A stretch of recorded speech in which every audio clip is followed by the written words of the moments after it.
آسمان پر ہر چمکتی ہوئی چیز ستارہ نہیں ہوتی۔ بہت کم لوگ جانتے ہیں کہ ستارے اور سیارے میں کیا فرق ہوتا ہے۔ قرآن کریم میں ان دونوں الفاظ کے لیے دو الگ الگ لفظ موجود ہیں۔ ایک ہے نجم جسے ستارہ کہا جاتا ہے، اور ایک ہے کوكب جسے سیارہ کہا جاتا ہے۔ تو ہم لوگ اکثر ان دونوں چیزوں کو ایک ہی سمجھتے ہیں کہ سیارے اور ستارے میں کوئی فرق نہیں ہے، اور اسی طریقے سے ہم قرآن کریم میں نجم اور کوكب کے درمیان بھی فرق نہیں کرتے۔ ہم نے کواکب کو بھی ستارہ لکھا ہوتا ہے، حالانکہ بات ایسی نہیں ہے۔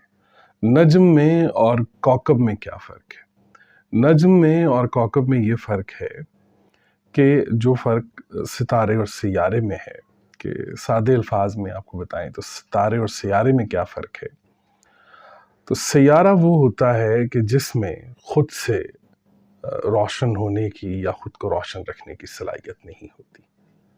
وہ دوسرے سے روشنی لیتا ہے، دوسرے کی روشنی کو منعکس کرتا ہے، اس میں خود کو روشن رکھنے کی، خود سے روشن ہونے کی کوئی صلاحیت نہیں ہوتی۔ اسے سیارہ کہتے ہیں، جسے قرآن کہتا ہے کوكب، اور نجم کہتے ہیں ستارے کو، اور ستارے کے اندر خود کو روشن رکھنے کی صلاحیت ہوتی ہے۔ تو یہ ایک بنیادی فرق ہے ستارے اور سیارے میں، نجم اور کوكب میں۔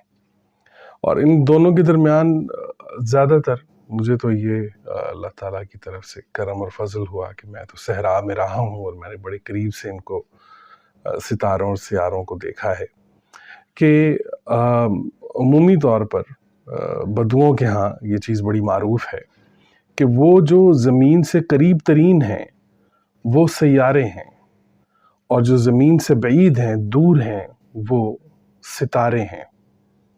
وہ روشنی جو جلتی ہے اور بجھ جاتی ہے، ستارہ روشن ہوا اور پھر غائب ہو گیا، تو وہ روشنی جو جلی اور پھر غائب ہو گئی اسے ستارہ کہا جاتا ہے۔ اور وہ روشنی جو لگاتار روشن ہے اور اس کے جلنے بجھنے کا کوئی ایسا معاملہ نہیں ہے، تو اسے سیارہ سمجھا جاتا ہے اور کہا جاتا ہے۔ تو یہ ایک بنیادی فرق ہے۔ لیکن اس سے بھی اہم ترین چیز ایک میں آپ کو بتاتا ہوں۔ آپ نے سنا ہوگا قرآن کریم میں حضرت یوسف علیہ السلام نے جب اپنے خواب کا ذکر اپنے والد صاحب سے کیا، تو وہاں پر آپ نے ترجمے میں سنا ہوگا کہ انہوں نے کہا کہ مجھے 11 ستاروں نے اور چاند سورج نے سجدہ کیا، حالانکہ بات ایسی ہے نہیں۔ قرآن کریم میں آیت ہے، اعوذ باللہ من الشیطان الرجیم، بسم اللہ الرحمن الرحیم، اذ قال یوسف لأبیہ یا ابت انی رأیت 11 کوكبا والشمس والقمر رأیتهم لی ساجدین، انی رأیت 11 کوكبا، کوكب۔ تو حضرت یوسف علیہ السلام نے 11 سیاروں کو سجدہ کرتے ہوئے دیکھا، ستاروں کو نہیں۔ تو ہم لوگ اکثر یہ بات کرتے ہوئے یہ غلطی کر جاتے ہیں، یا لکھنے میں بھی ہم لوگ غلطی کر جاتے ہیں کہ جہاں پر کوكب کا لفظ ہو وہاں پر ہم اس کے نیچے اس کا ترجمہ ستارہ کر دیتے ہیں، حالانکہ نجم کا ترجمہ جو ہوتا ہے وہ ستارہ ہوتا ہے، اور نجم میں اور کوكب میں زمین آسمان کا فرق ہوتا ہے۔ نجم میں خود کو روشن رکھنے کی صلاحیت موجود ہوتی ہے، اور سیارے میں یہ صلاحیت نہیں ہوتی۔ بزرگوں نے یہ کہا ہے کہ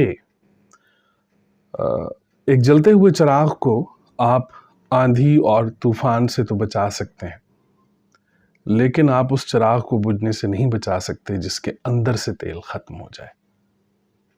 تو یاد رکھیں کہ خود کو ستارہ بنائیں، اپنے آپ کو روشن رکھیں، اپنی روشنی سے دوسروں کو روشن کیجیے۔ اللہ تعالیٰ آپ کے دل کو قرآن کریم اور محبت محمد صلی اللہ علیہ وسلم سے منور فرمائے۔ اللہ تعالیٰ آپ کے دل پر تسکین القرآن نازل فرمائے۔ آمین یا رب العالمین۔ السلام علیکم ورحمۃ اللہ وبرکاتہ۔